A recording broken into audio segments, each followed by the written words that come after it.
Well, your dog may be really happy that you've been working from home the whole last year, but she'll be in for a rude surprise when you start getting dressed up and heading out the door for the office. There may be a lot of barking and crying, be damage to your home, maybe to your dog too. We can head this off now while you're still at home. Have you ever had a dog who's been destructive in your absence? Chewed the place up, tried to get through the door, ripped down the blinds, house soil, that kind of stuff. Neighbors complain about the barking.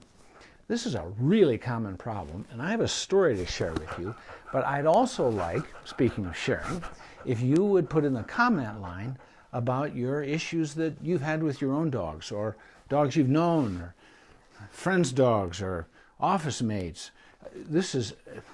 I'm going to cite a statistic here in just a minute. You'll be astonished at how many of these aren't noticeable. Cindy, hello. Thank you for coming. I'm delighted. And I hope nobody has to deal with this kind of thing. I'll share a little bit of my own experience with my own dogs here in a few minutes. But this can be a very, very big problem. And we'll talk about this other little furry species here too. And by the way, for anybody who hasn't met me, I'm veterinarian Dr. Jeff Nickel. I'm a residency trained veterinary specialist, residency trained from the American College of Veterinary Behaviors. I've also had a whole lot of years in general practice, so you are welcome to ask me questions anywhere along the way about anything pet related. Don't try to stump me, Doesn't have to be about dogs or cats. Doesn't have to be about behavior like separation anxiety. It can be about anything. And other people have asked me this stuff during these Facebook Lives, so feel free. And by the way, this is Miss America, the Nickel Family Border Collie. And Carolyn, if you'll hand me a couple of little cat dispensing toys, then, the cats will show up too. And they make for good comic relief. They disrupt things. They cause these Facebook Lives to go off script and, get kind of screwed up from time to time. You can hear them complaining right now while Carolyn gets their little snacks. We've been doing these Facebook Lives every week for over 2 years now, and these cats think this is all about them. They used to not come at all. No, that's right, but now they show up. Here, you know what? Oh, now look what a mess you've made already, Tony T. Now here, come back over here, Tony. There. See, now you get over here. There we go. That's a good. Boy, these guys, you really, anything can go wrong. It's Murphy's Law with these guys. So I hope this is helpful. And if you find this information useful, please send me some hearts, just so that I know I'm doing something valuable for you. And I'd like to share a story with you. Actually, it's an article that I'm in the process of writing right now for a veterinary journal. I haven't got it finished. It's still under, edits and all that stuff. Because they asked me to write, and I speak to veterinary conventions, to general practitioners on behavior because I'm a credentialed specialist. And anyway, people think I know what I'm doing. So let's continue with that, right? So here's how this thing starts. A growing number of people are finally getting summoned back to work, and they're really ready. Though many of their dogs won't cope with the sudden change, they'll become frantic, and they'll become destructive, and they'll urine and fecal soil on the house. And then they'll get wildly exuberant and clingy when their great leader comes home to rescue them. Let me know if you've got a dog who's had this kind of issue. Separation anxiety is a serious drain on the well-being of affected dogs and their people. We need to be ready. And now's the time. And I'll explain how we can be ready. These are big problems. It is estimated that 80 to 90% of separation anxiety cases go undiagnosed. In other words, even these dogs' people don't know that they have this problem. That's a whole lot of untreated misery, but it's not because anybody's missed the splintered door frames. Dogs who had paced, licked their lips, and yawned. These are signs of anxiety in dogs when it happens repeatedly. Get up, lay down, check the window repeatedly. They've kept, their sub-threshold separation anxiety a closely guarded secret, even from their people, because their families come home They don't see destruction in some of these cases. In fact, it turns out most of them, they don't know. They don't see a puddle of drool. The neighbors aren't complaining about barking. Those are the extreme cases. But there's a lot of suffering going on that people just, how would they know? Well, we're going to talk about that too. So, stay-at-home orders during the past year felt like a godsend to these dogs. Those who had struggled quietly will risk crossing their threshold for losing impulse control. Thank you for the hearts. As the people march back to the office. You think, oh, everything will go back to normal? Well, normal for your dog, or dogs with separation anxiety, was that they were barely keeping a grip on this thing. And then there was a big change, which they thought was wonderful because those dogs never thought their people would ever leave again. Well, for most people, it's going to happen. Some folks will always work from home going forward, but a lot of us are going back to the office. Okay? So here's the story of Pearl, who's a 2-year-old Australian Shepherd, and she's a sweet and loving and well-mannered dog. You know, I got to know this dog because I saw her and her people through multiple follow-ups, and she was delightful. And essentially all dogs with separation anxiety are, nearly all of them, are absolutely the greatest, which is part of the reason that this problem is such a heartbreaker. Okay? She had torn her way out of 2 dog crates, and I have a picture for you in a second, dug through the carpet all the way to the concrete, destroyed doors, and ripped down window blinds. Her owner calculated that she could do $1,000 worth of damage in no time. As he put it, left outside, Pearl had escaped the fenced yard. The clients felt that they had little choice but to take Pearl with them everywhere they went. Are we having fun yet? You know, through the cold winter months, at least here in New Mexico, you can leave your dog in the car. Not in the summertime. So, let me show you what, sorry Gaston, didn't mean to startle you, little guy. Here's a picture. Let me turn the camera around. This is a picture of the crate that these folks had used for Pearl. And I hope you can see this. Yeah, look at the top of the crate. Look at how she had torn through that heavy plastic of this airline crate. Now, a lot of people are using these wire crates, but these airline crates, I mean, it's serious business. You want to know how tough that is? Take a pair of pliers to one sometime. Try to bite it. And of course, you can see here that she, of course, knocked the door right out of the darn thing. These dogs will mount tremendous strength because they're panicked. Excuse me, girlfriend. Nope, there you go. Okay, so let me tell you what else happened. That's only the beginning. I'll get to that in a minute.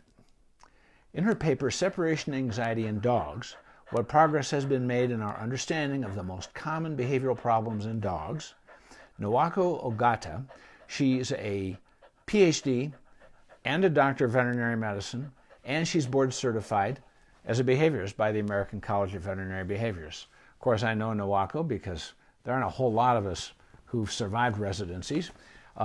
There's only about 100 in the whole country. Anyway, she pointed out in her paper, and this is a quote from Dr. Ogata, any benefit of living with a dog can quickly diminish when pet dogs engage in undesirable behaviors that damage the human-animal bond. These dogs often end up relinquished or may not find a new home. We took an oath, we veterinarians, when we graduated, to use our scientific knowledge and skills for the protection of animal health and welfare and the prevention and relief of animal suffering. It puts the onus on the veterinarian, doesn't it?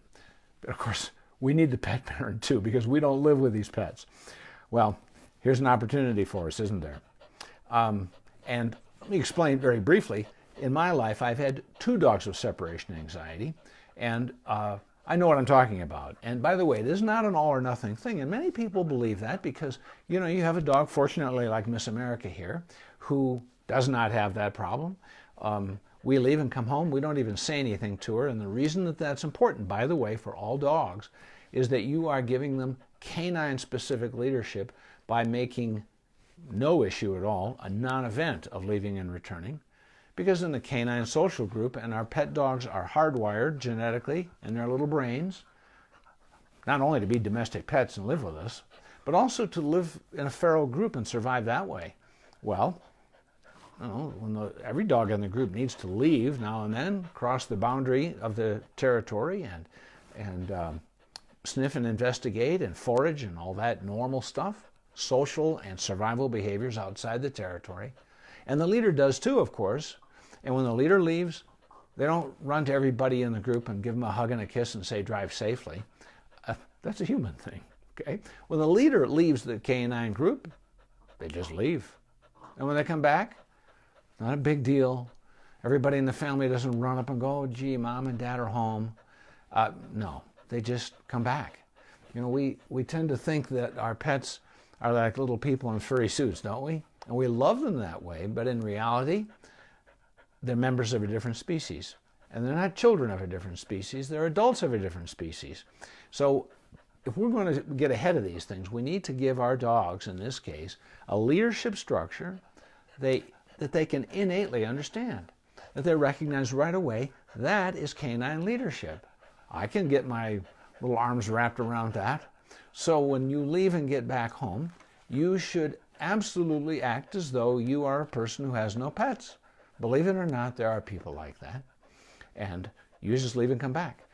Doesn't mean to say that you don't enjoy your pets and play and have fun and cuddle and snuggle and groom and feed and do tricks and all that great stuff that we love to do with our pets.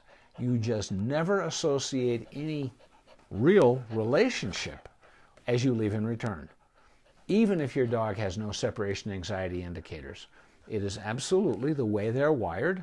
So give them a structure they can understand. They don't have to learn a new language, because that's extremely hard, especially if the dog is struggling with an anxiety problem. Okay? So I told Pearl's people that she was a sweet girl who was very fortunate to have landed in their home. And she was, because her people were really committed to her. I explained that her severe anxiety was likely genetic in its origin, and we have research to support that in many cases. And we had a shot at improving her welfare during their work days, but their dog would never be cured.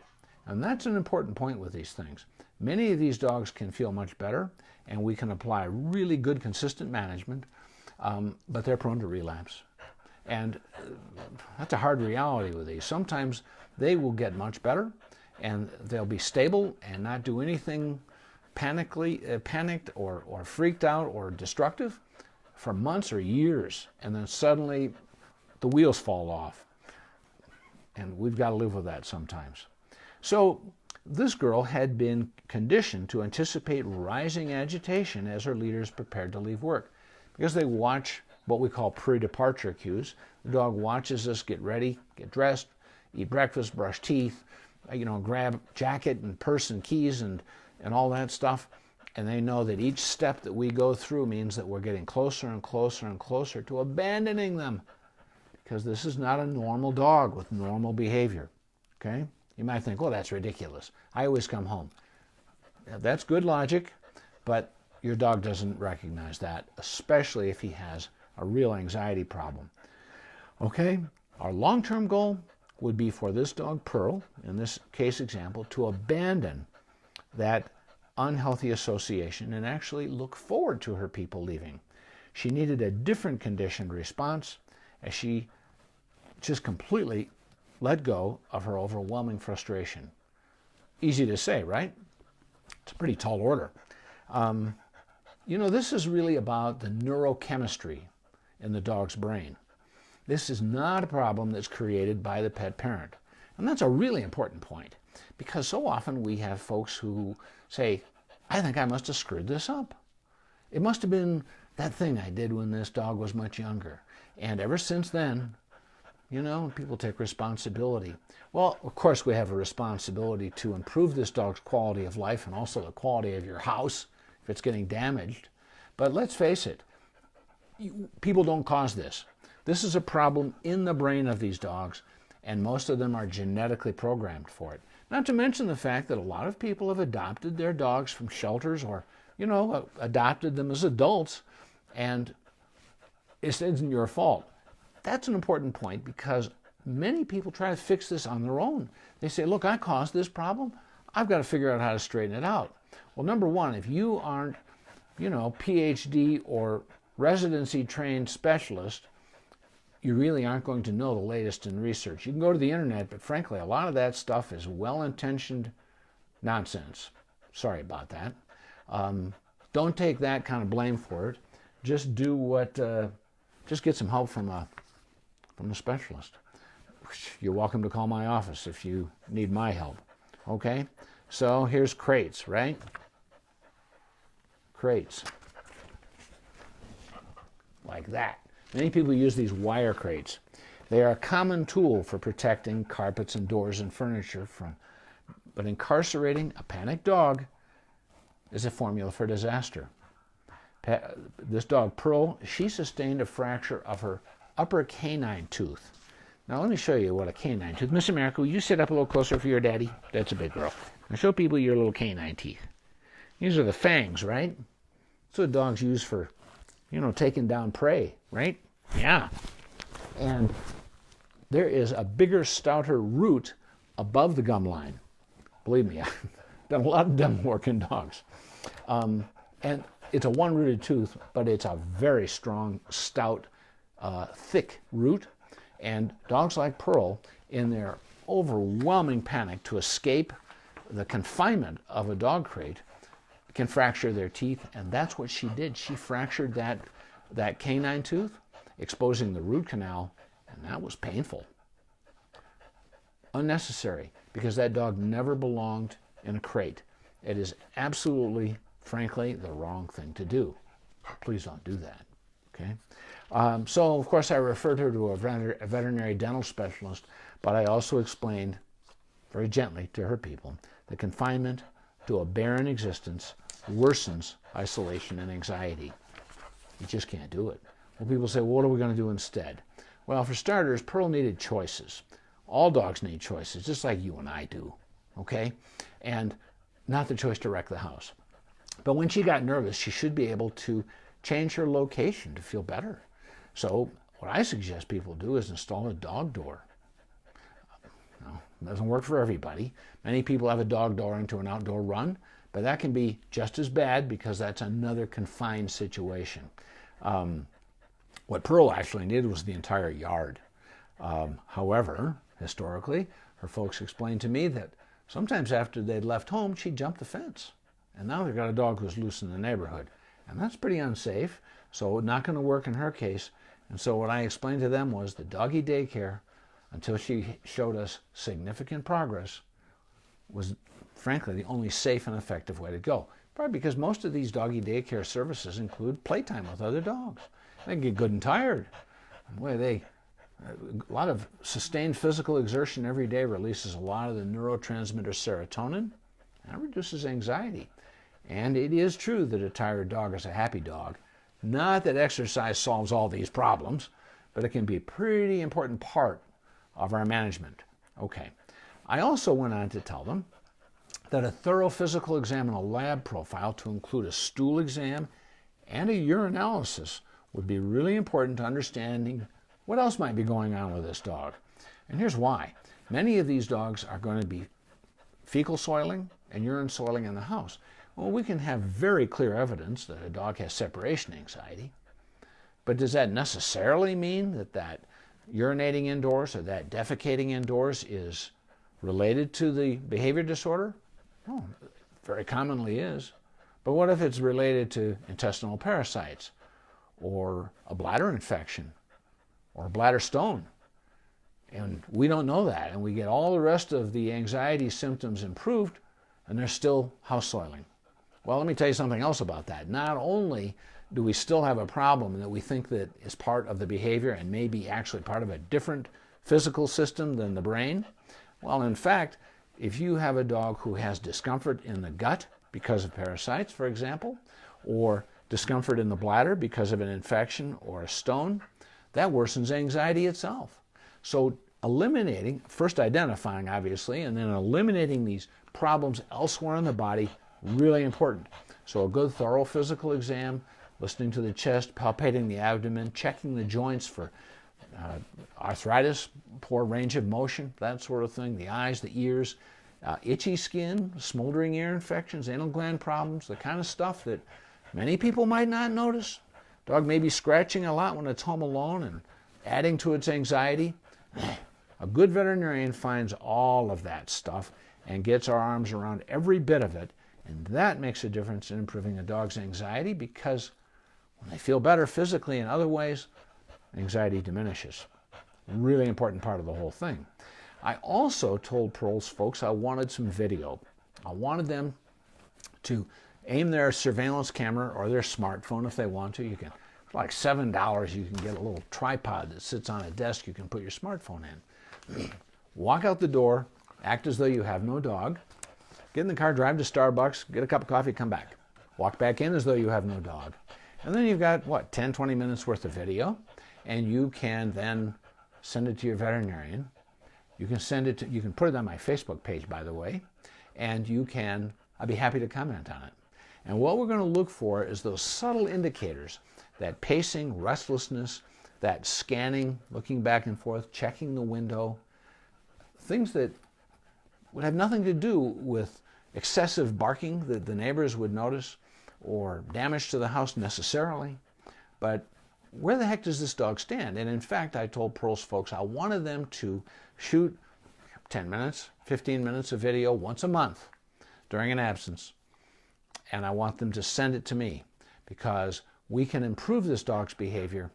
But if we still got some anxiety, if we still have a diminished quality of life for Pearl, I want to know. I want to continue making adjustments until she's as good as she can possibly get.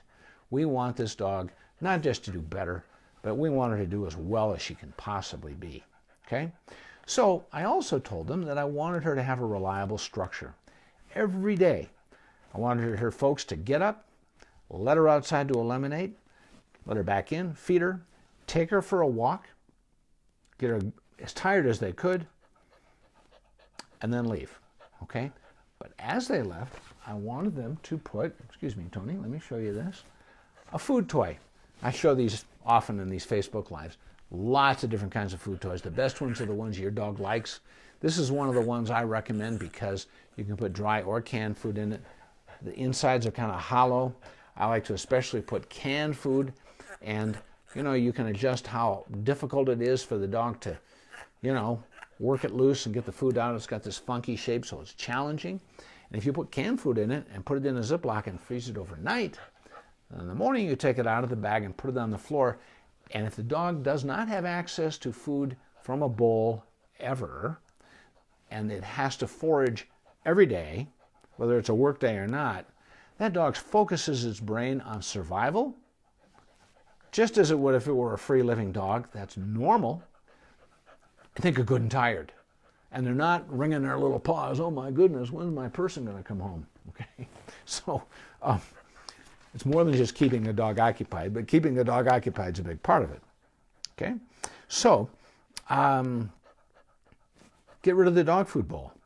Provide literally every bit of that dog's sustenance from food dispensing toys. And if it's not a work day, they should do the same thing. Get up, let the dog out to eliminate, come back in, feed the dog, take the dog for a walk, and give it its food dispensing toy and let it work on the toy or the puzzle at about the same time of day as it would on a work day when you're not at home. And this really matters because these dogs need structure. Dogs are creatures of habit anyway. They really need one event predicting the next. A dog with a serious anxiety problem needs to know what's going to happen next instead of worrying about what might be lurking around the next corner. Okay? So at the beginning, she was so anxious, by the way, that when she was home alone, she had no appetite at all. If they left out food toys for her and picked them up when they came home, the dog would never eat. And I've seen that happen. People have made that mistake. And then they relent and they feed the dog from the food bowl, and we're not getting anywhere. We needed this dog's anxiety to come down several levels, and we needed that to happen right away. And on these more severe cases, anti-anxiety medication makes a huge difference. And there are people who say, oh, I don't want to use drugs. Well, you're letting your dog suffer needlessly. Believe me, I'm trained in all these things. This is the second most common behavior problem we see in a veterinary behavior specialty practice like mine, first being aggression. But we see a whole lot of separation anxiety, and we need to do whatever we can. Medications like fluoxetine, clomipramine, clonazepam, pardon me. These can be used in combinations. Not the fluoxetine and clomipramine, I'm sorry. One or the other of those. Often we add in trazodone a couple hours before the folks leave, and sometimes a benzodiazepine like clonazepam. We want these dogs to feel better so then they can learn that when they see their person getting ready to leave, it doesn't mean the same thing it used to. It doesn't mean I'm being abandoned. It means I get a chance to forage for my survival. I like that because it's canine specific. We're not asking the dog to run on a treadmill. We're giving the dog something to do that is totally what they're supposed to be doing with their day. Okay? Let me show you something else. Miss America here. Honey, would you sit up for me? Well, look how big you are. Now, you can't see because of her coloring, but she's wearing this little vest, as they call it. And this is a product that's made by a company called Assisi Animal Health. And I went to Assisi, by the way, on a trip to Europe a number of years ago. I got to tell you, I was really taken with St. Francis. Anyway, this is the box. Okay, it's called a Calmer K9. Okay, and let me show you what this thing looks like. Calmer K9 is this little halo-shaped thing, and the ring is really got wiring in it to help create the electromagnetic field. But this little device here at the bottom, when I push the button, you can see that the light starts to flash, and this thing turns itself off in 15 minutes. Well, so I've got this little fabric thing around Miss America's neck and around her chest, very comfy, and it's got a Velcro patch. Honey, can you sit up a little bit closer? That's a big girl. And I'll put this thing, you just stick it right behind their head, and this thing targets, girlfriend, will you sit up? Would you sit up, please? Thank you, child. Anyway, it targets the fear center of the brain, the amygdala, which sits near the back of the brain, and it actually alters the function of the what are called microglia. These are the functional nerve cells in the amygdala, and they don't have to remain perfectly still. It works just fine this way. There's no sensation from it. They don't feel anything. So your dog can hang out with you in the morning. It's a twice-a-day treatment, you know, while you're having breakfast, and again, while you're watching TV at night or answering email or something. And they can just move around the house. They can't play because the thing will fall off. But even if it doesn't do it any damage. So twice a day, turns itself off after 15 minutes. 4 to 6 week treatment course. 80% of dogs in a really good study had significant improvement. And these were dogs who were not on anti-anxiety medications. And frankly, I tend to use these together. Many veterinary behaviorists do. And it can make a big difference. And the beauty of the Calmer K9 right now is that if you know you're getting called back to work in the next several weeks, now's the time to order one of these. You can Google Calmer K9, C-A-L-M-E-R, K9, or their web address is C-A-L-M-E-R, Calmer, the letter K and the number 9, calmerk9.com. Anyway, because I'm a veterinary behaviorist, they've given me a coupon code that if you order one and you put my first name, Jeff, in there, they'll give you another 15% off, and they do that for specialists. So anyway, these things are very easy to use, and you can start now. So if your dog has a history suggestive of separation anxiety, and you know you're going to be called back to work, you can be proactive and get this thing underway now. And Isabella, thank you for coming. Patron saint of our beloved pets. You know it. He, of course, St. Francis, he and St. Clair, great friends there in Assisi, and they produced some of the philosophical enlightenments, if you will, for so much of us since then. It wasn't just about pets and other animals. They were just wonderful, and just being there in Assisi was.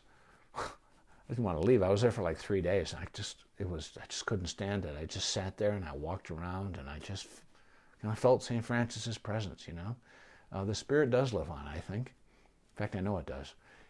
All the pets I've had in my life, all the best people, they're still with me. So here's something else you can do.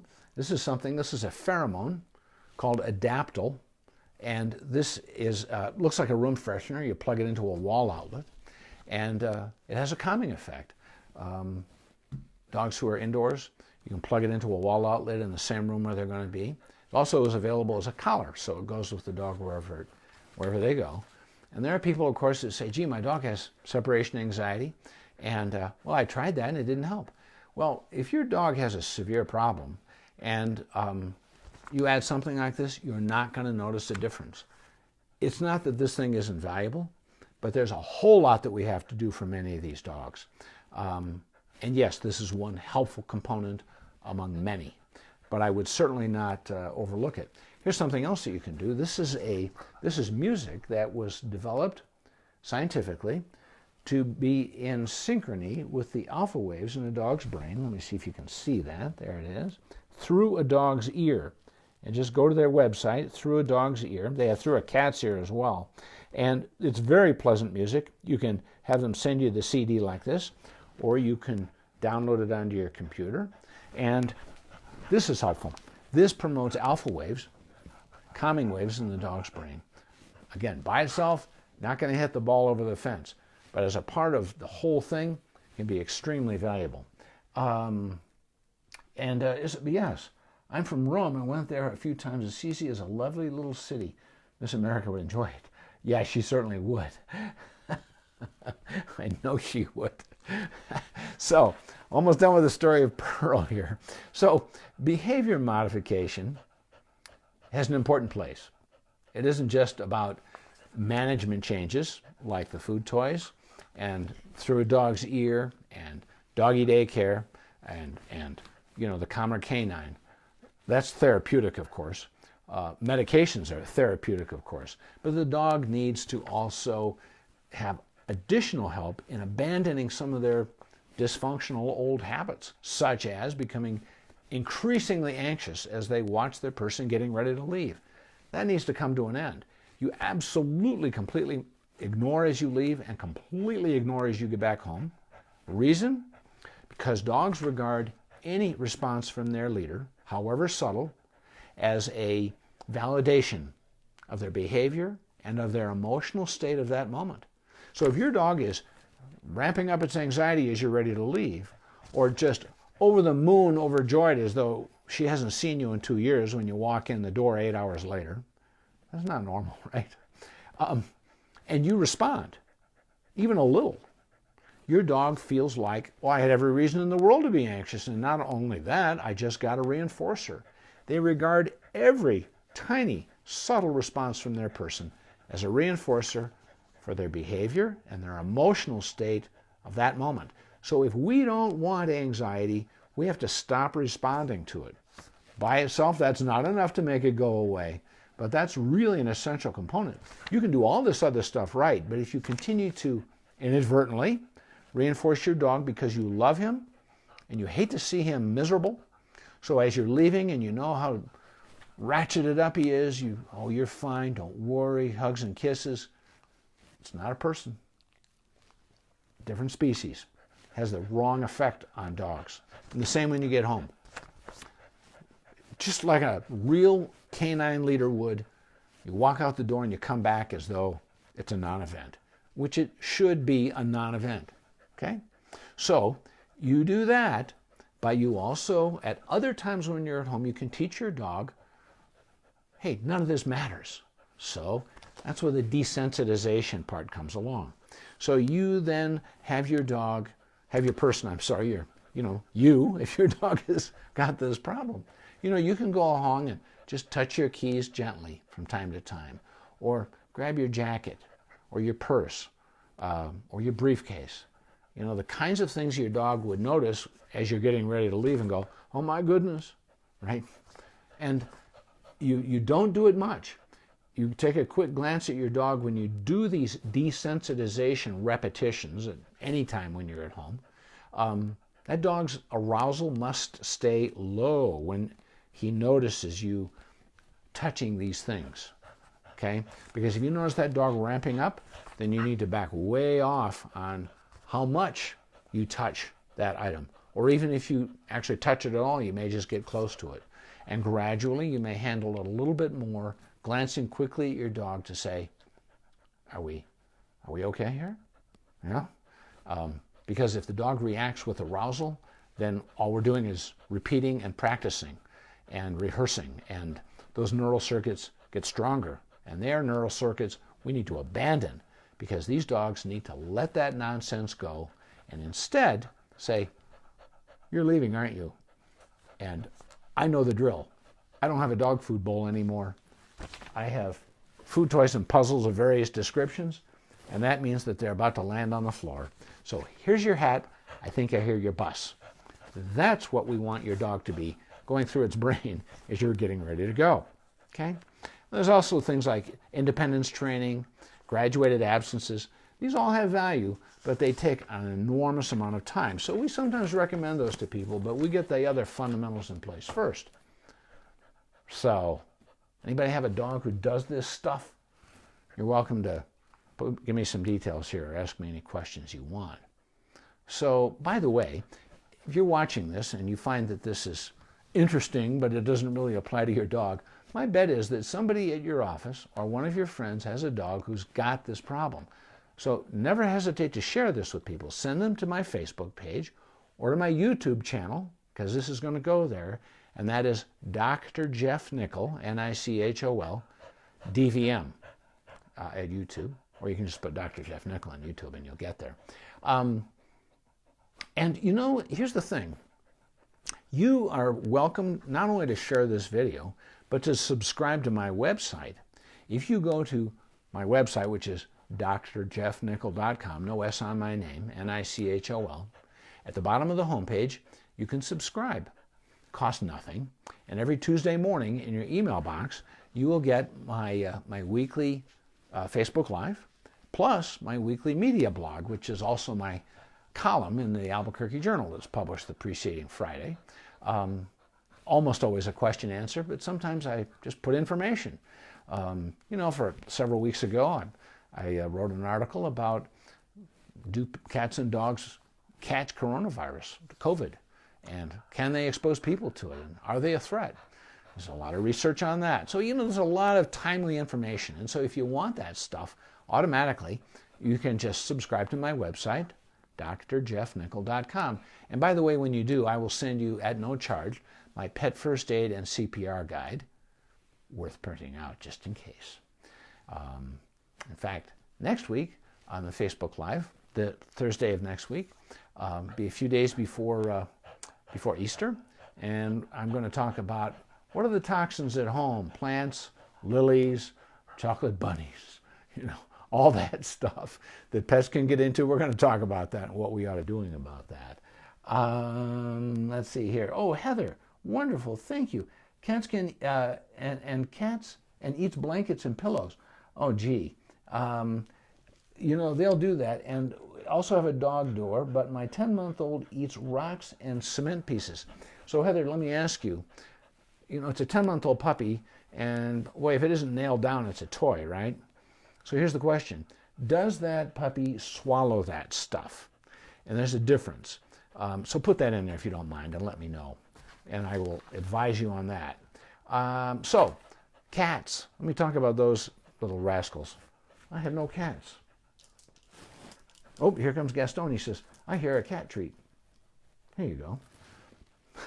Fuzzy Gaston, the little foundling kitten on the irrigation ditch. What, 7 or 8 years ago, I think? Anyway, wasn't it about 7 or 8 years ago, Carolyn, that we found? Yes. Yeah. Anyway, I was out walking Miss America with our son Frank, and this little joker here, about 8 weeks old, crying on the irrigation ditch. Could have been a coyote snack, but, you know, he wasn't.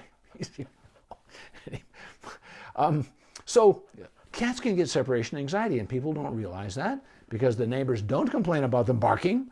They don't tear down the window blinds. They don't rip the sheetrock off next to the door frame in their frantic attempts to escape. People don't bother to crate them, and so they don't break their teeth trying to escape the crate.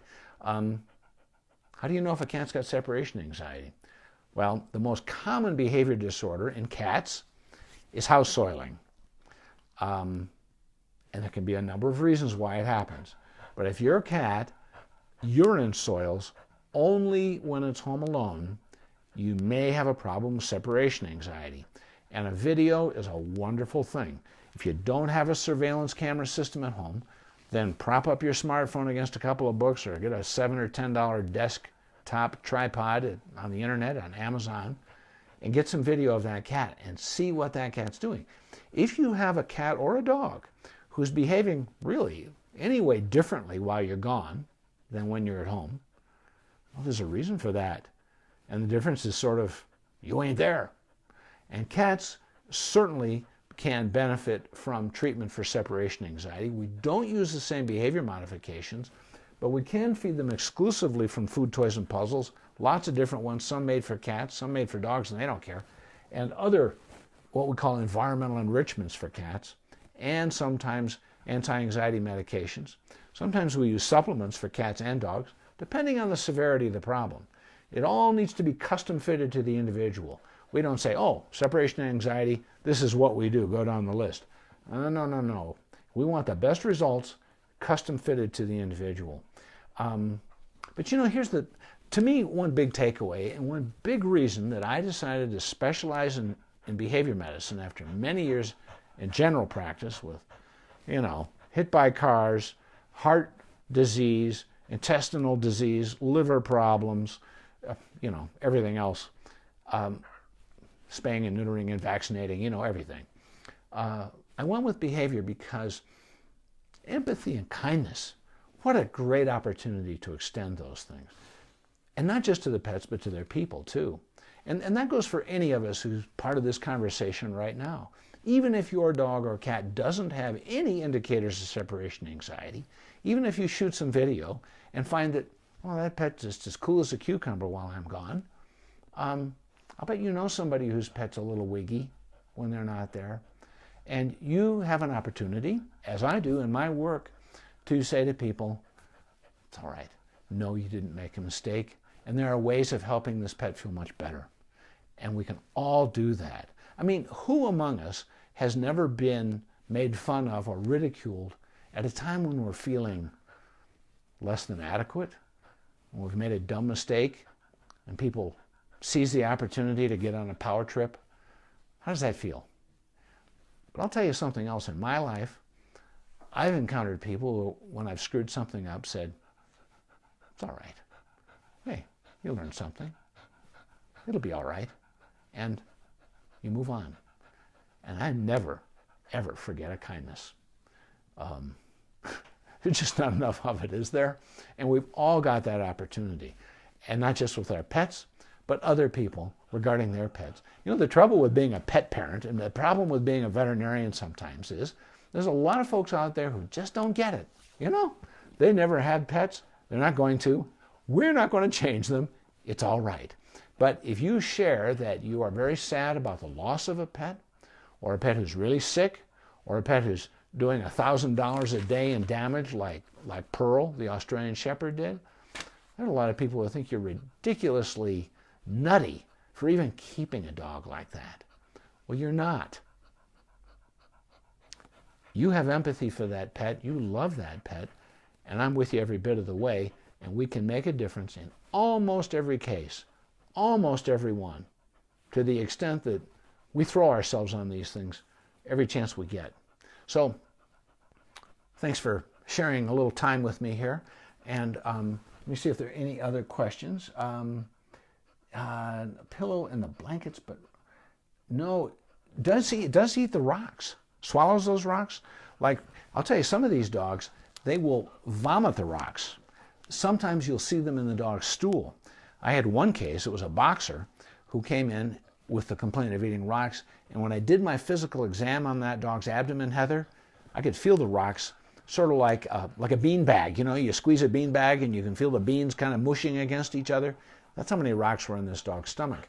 Now, again, with puppies, chewing stuff up, rarely swallowing something, not necessarily abnormal. They typically outgrow that foolishness. If you give your puppy opportunities to forage any kind of food toy that the dog likes, just Google food toys or go to a pet supply store, and get rid of the food bowl because your puppy is a chewer. And that little guy needs to spend his time and energy doing what's natural to him, especially at his age. So require him to forage. Hide these things under, sofa cushions, beneath the furniture. Have a digging box outside. Hide them a few inches under the soil. And that dog has to work to survive, just as he's naturally programmed to do anyway. Okay? But that swallowing has me worried.